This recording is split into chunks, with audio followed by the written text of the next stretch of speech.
Adobe recently released its latest beta version of Photoshop, and with that comes a brand new feature called Generative Fill.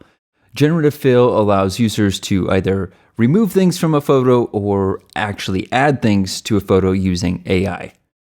This video is designed to be a quick start guide into what Generative Fill is and how to use it. So in order to get started, we're going to need to make sure that we have Photoshop Beta installed. To do that, we're going to go to our Creative Cloud app, and we're going to navigate down to Beta Apps, and then you're going to find Photoshop. And if you don't already have it installed, you'll see a little try button, and go ahead and click on that, and that will install the beta version of Photoshop. If you're a Lightroom user and you want to use the beta version of Photoshop with Lightroom, you're going to have to tell Lightroom to use it. So in order to do that, we're going to open up the Lightroom app. We're going to go up to the Lightroom Classic bar and choose Settings or Preferences. And then we're going to go to the External Editing tab. And then where it says Photoshop version, we'll head over here and we'll make sure that we have beta chose and not the current full release version of Photoshop that you have installed.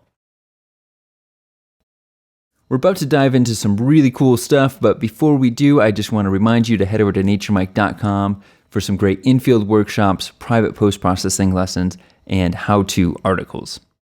Okay, so now we need to open up a photo into Photoshop. So I'm going to just choose this one. I'll Control or right click, edit in, and then you'll see edit in Adobe Photoshop, and now it says beta. And I'm going to go ahead and click on that. Okay, so now we're in Photoshop, and we know we're in the beta version because it says it in the toolbar.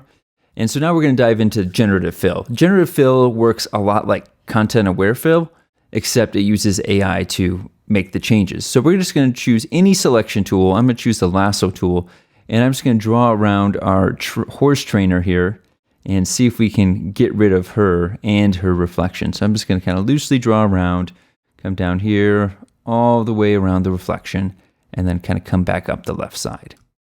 And when I let go of the mouse, you notice I get this new toolbar here, and most of these features are not new. They're just a sort of a shortcut access. So we've got modify selection, invert selection, transform selection. We can create a layer mask, add an adjustment layer, or fill the selection.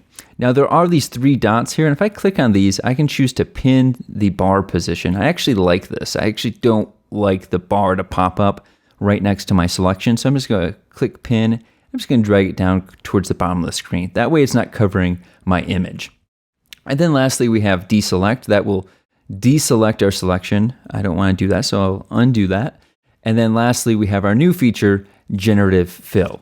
And so if I just go ahead and click on this, it's going to give me a text prompt. Now this text prompt will allow you to tell Photoshop what you want to do, but if you're just trying to remove an object, I find that it's best just to leave this blank. And so I'll go ahead and hit generate. Now you can see we got a little error here. It said Generative Fill could not be used due to connectivity issues, and that's something I have been seeing. Again, this is the beta version, so you will get some errors when you use this. So I'm just going to go ahead and try it again. And just like that, my trainer and her reflection is gone. So I'm going to zoom in here and see how the results looks. It looks pretty good. I can't tell anything. And you can see Photoshop is non-destructive with this new feature. It automatically creates a new layer, so we can turn this on and off and really kind of inspect and see how it did. It did a really good job. Now I'm pretty happy with this, but let's say it gave us results that we weren't quite happy with. What we could do is we come up to the properties window, and it gives us 3 different versions to go with. And you can see this one didn't do quite as good of a job in the water. And let's go to this last one. That one worked pretty good. Let's check the first one and the third. I think I'm going to go with the first. It looks like the third one has a little soft back here. I think this one is more sellable. If you get results that you're not happy with, you can always generate again just by coming up here and clicking the generate button. And this will give us 3 additional versions to choose from. Okay, so our newest versions are up here on the top. I can cycle through these. Now there are still a couple of problem areas. If I zoom in here, we can see we've still got some rope here, a little bit of a shadow, and maybe this blemish back here. So go ahead and quickly generate those and fast forward the video.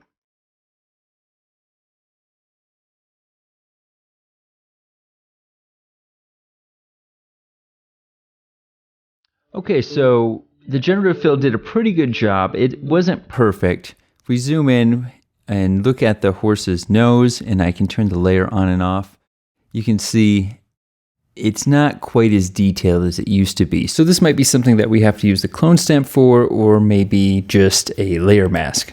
But you can see removing the trainer was much easier than trying to use the clone stamp or content aware fill. Generative fill did a much quicker and much better job. The generative fill feature will not only remove objects from photos, but it can also add objects into photos. Now, I'm not a huge fan of adding things into landscape and wildlife photos that weren't already there, but there are certain fields of photography such as real estate photography and portrait photography and fashion photography where adding things such as clouds or other elements might be a little more acceptable. So just to show you how this works, I've got this photo of this horse. I'm just going to use the lasso tool to kind of draw in the sky. I'll do this, and I'll hit generative fill. And this time we are going to use the text box. I'm going to put add large clouds and then generate. So this first example didn't work so great. Let's come up to this one. That's a little more believable. And I think that one's even a little bit better.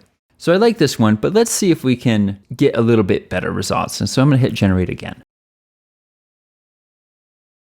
Okay, so I'm just going to click through some of these and just get a couple of comparisons, see what the different generations look like. I think this top one looks all right, but I think the one that I initially chose looks the best. But I'll go ahead and try one more generation. Okay, so this first one looks a little ridiculous. This next one is pretty believable. And this last one doesn't look too bad either. But I really think the first one was the best, so I'm going to go ahead and keep that one. Now, this tool is not perfect. Let me show you what happened when I tried to generate some more of the white flowers.